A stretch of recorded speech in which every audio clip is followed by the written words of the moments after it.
All right, ladies and gentlemen, let's round off 9.3 with example 5 here. So a jogger wants to burn a certain number of calories during their workout.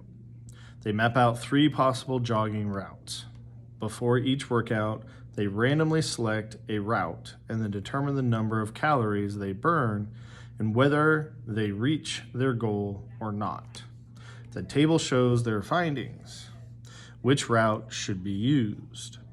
Now, if you notice, I changed the wording a little bit to they, them, and it's more specifically because I want each of you not to be thinking of any one specific, just that somebody's generally doing that, because to me, that just means that you're going to be able to put yourself in that spot. Like I can, one of the things that we know is effective is putting yourself in the spot of the person trying to solve the problem. And their problem is they want to know the best route that actually helps them reach their goal of, burning a certain amount of calories. So if that was the problem you were trying to solve and you put yourself into their shoes, you could do it this way. We know that route A, let's say you reached your goal 11 times, you didn't meet your goal 6 times, that's a total of 17 times you ran route A. Route B, you reached your goal 11 times, you didn't reach your goal 4 times, that's a total of 15 times that you ran route B. And then route C, you achieved your goal 12 times, but you didn't achieve it 6 times, that means you ran it 18 times. That means you ran a total of 50 times. All right, so now we have everything we need to actually compare. What we're looking at comparing is this 11 to the total amount of times ran. Well, we do that in our frequency table down below. 11 over 50 is 0.22. Now, the wonderful thing about dividing by 50 is really all I have to do is multiply my numerator times 2 and then write it as a decimal. In other words, 6 times 2 is 12, so 6 over 50 is the same as 0.12. Now, I've already calculated 11 over 50, but we can do the same thing. Think about it.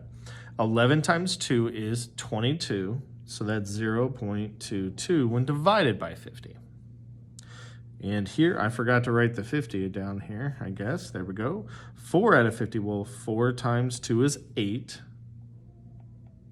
so 0.08.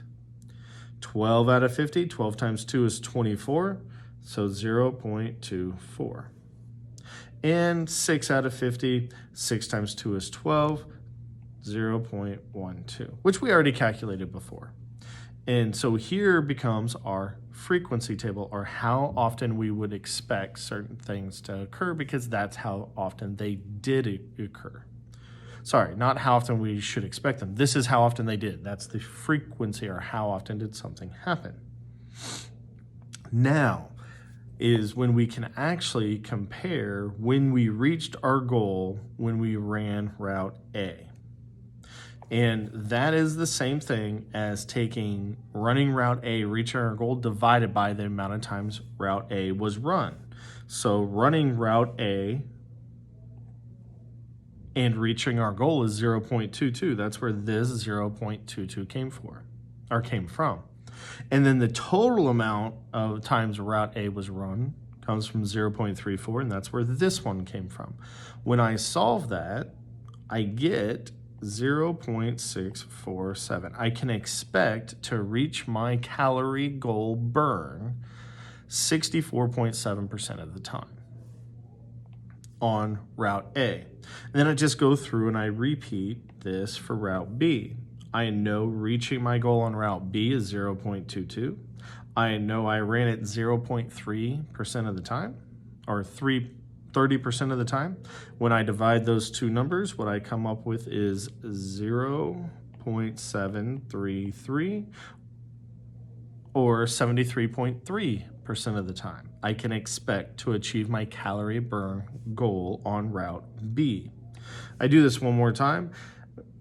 Reaching my goal on C is 0.24, so that becomes my numerator, and I divide that by how many times the route was run, which is 0.36, which is where this guy came from, When I solve that, I get 0.667. Now, which route should we use? Because we achieved our goal more often, the larger number, on route B, we should run route B, period. That's it. If we were going to put them in order, I would run route B, route C, then route A, because that's the order which it came out of largest results, and that's what we want. We're comparing how many times can we expect to meet our goal, because that's what we want, and we're more likely to meet our goal on route B, then route C, last would be route A.